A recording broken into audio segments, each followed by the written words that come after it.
ஒரு கிராமத்தில் சுந்தரம் என்ற வியாபாரி வாழ்ந்தான். அவன் மிகவும் உழைப்பாளி. ஆனால் அவனுக்கு இருந்த குறை, அவன் எப்போதும் பணம் பணம் என்று மட்டும் நினைத்தான். ஒருநாள் இரவு அவன் கனவில் மகாலட்சுமி தோன்றினாள். அவள் சொன்னாள், நான் உனக்கு செல்வம் தருவேன். ஆனால் அந்த செல்வத்தை தர்மத்திற்கும் பக்திக்கும் பயன்படுத்தினால் மட்டுமே அது நிலைக்கும்.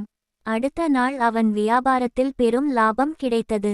ஆனால் சுந்தரம் சுயநலமாகி அந்த பணத்தை யாருக்கும் உதவாமல் தனக்காக மட்டும் சேமித்து வைத்தான். மெல்ல அவனது செல்வம் குறையத் தொடங்கியது. வியாபாரம் சரிந்து நண்பர்களும் விலகினர். அவன் மனம் உடைந்து மீண்டும் லட்சுமி அம்மனை நினைத்து அழுதான். அம்மா, என்ன தவறு செய்தேன்? அப்போது அவன் உள்ளத்தில் ஒரு குரல் கேட்டது. செல்வம் தனக்காக வைத்தால் குறையும், பகிர்ந்து கொடுத்தால் பெருகும். அந்த நாள் முதல் சுந்தரம் தனது வருமானத்தில் ஒரு பகுதியை பசித்தவர்களுக்கு உணவாகவும் கோவிலுக்கு நிவேதனமாகவும் செலவழிக்க ஆரம்பித்தான். மெல்ல அவன் வாழ்க்கை மீண்டும் வளம் பெற்றது. செல்வம் பகிர்ந்தால் பெருகும். தர்மத்தில் செலவிட்ட பணமே உண்மையான செல்வம்.